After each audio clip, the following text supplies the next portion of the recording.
as the healthcare market is going through significant change, the role that they've come to expect of GHX is that we are able to understand best practices across our entire network and work with them so that they can leverage those learnings to improve their own supply chain and ultimately improve patient care. To do that, GHX needs to be really agile. We need to be able to make decisions, move fast, and mobilize across the entire organization so that we can stay ahead of our customers and meet their needs. Our ability to rapidly focus and mobilize the organization around a very clear purpose became critically important because we're in healthcare.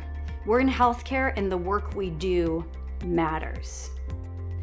So finding a system that would allow us as leaders to lead from the front, allow us to set direction, and mobilize that through the organization in a very fast way was critical.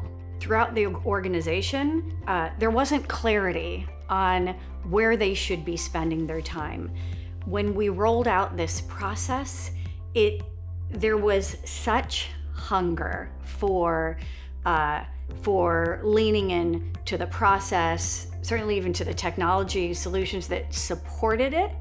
And the hunger was because there was great comfort in understanding, yep, this is where I need to spend my time. Equally important, this is where I'm not going to spend my time this quarter. The journey from output to outcome was very interesting because what I learned over the past year is you had this leadership that talked about and thought about outcomes. You had an organization that felt personal satisfaction from output. So you had conversations here about output, and you had leaders looking, in fact, for outcome. This gave us a common language, which was half the battle to strengthen those muscles that allowed us to think about what is, in fact, the outcome that we're looking for.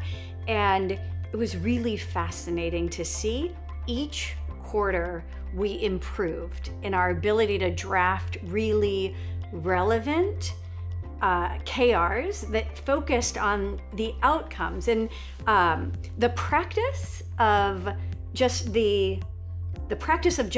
getting better at drafting KRs, in fact, changes how you show up because you had to take the time, you had to do the homework to have the clarity. So then day in and day out, you're very focused on what in fact are the outcomes versus I had 8 meetings today. And so that was a huge shift for the organization. So when I reflect back on when we first started this journey, it was a bit naive.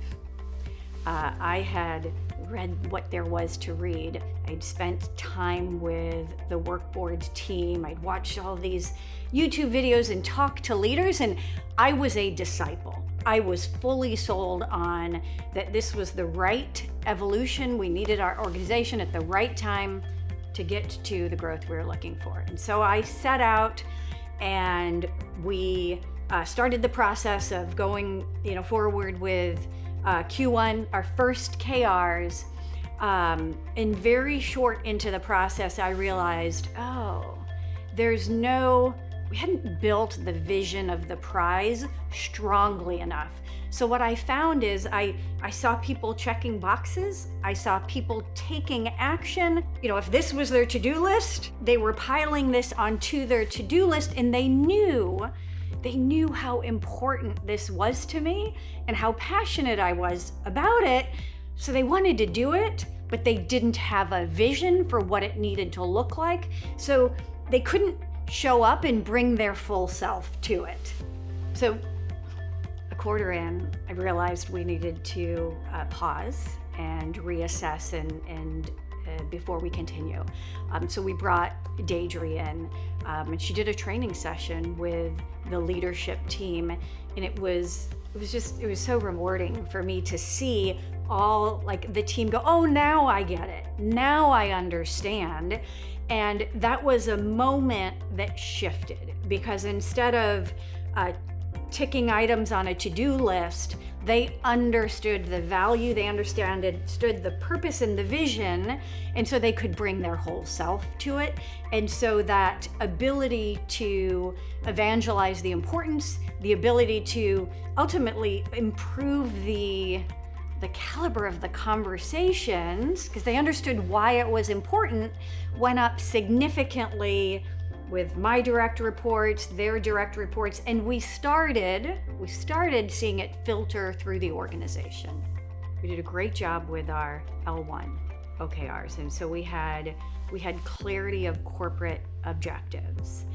And then where, in retrospect, we were able to see is there wasn't the clear connective tissue between the corporate objectives and then, for example, within my function, where those objectives were. So this would have been our second quarter, as we were going through, there was that misalignment that we had. It started putting the process, the integrity of the process into question. But what it really highlighted for us is we were misaligned, right? So it was at the end of that quarter, we all kind of sat back and said, wow, like it's kind of these bittersweet moments you have, because on the one hand, you can go, it's a little bit disappointing that we were that misaligned, but you really want to celebrate that you now see it and you can solve for it. And I should say, in fact, that feeling happened several times through the process, where it was this bittersweet, wow, I can't believe that was happening, but what a great celebration that we've solved for it. And so that extra clarity, that extra visibility that this process has unearthed for us has ultimately, at the end of the day, allowed each of us to be better, stronger leaders. One of the things that became clear to us as we went through this process was where we were, without realizing it, we were still operating in some silos. So where those cross-functional dependencies weren't as clear to us. And because initially we didn't have very aligned goals across the functions, you had very, very well-meaning, well-intentioned people working at cross purposes. And this process made it very clear how critical alignment only happens when you focus cross-functionally. And it was actually very rewarding as a leader to start seeing subtle behavior changes. And I'll never forget the first time I was in a meeting with my team, and I kind of sat back and I thought, if you were watching this meeting, you wouldn't know who was sales, marketing, product, or operations, because everybody was aligned on the same goals. And I thought, I've made a lot of progress here. 3 words would be alignment, accountability, and the third one's not just one word, but focus on what matters. And alignment is about having all the energy in the organization focusing on a single purpose. Accountability is around personal ownership. A lot of pride comes from that also, right? When I know where I've spent my precious time this week is in the right area, there's a lot of pride that comes out of that. And then the third, focus on what matters. We're in healthcare, and how we show up, how we engage, it makes a difference. And so the extent to which we can focus on the most critical things, that matters.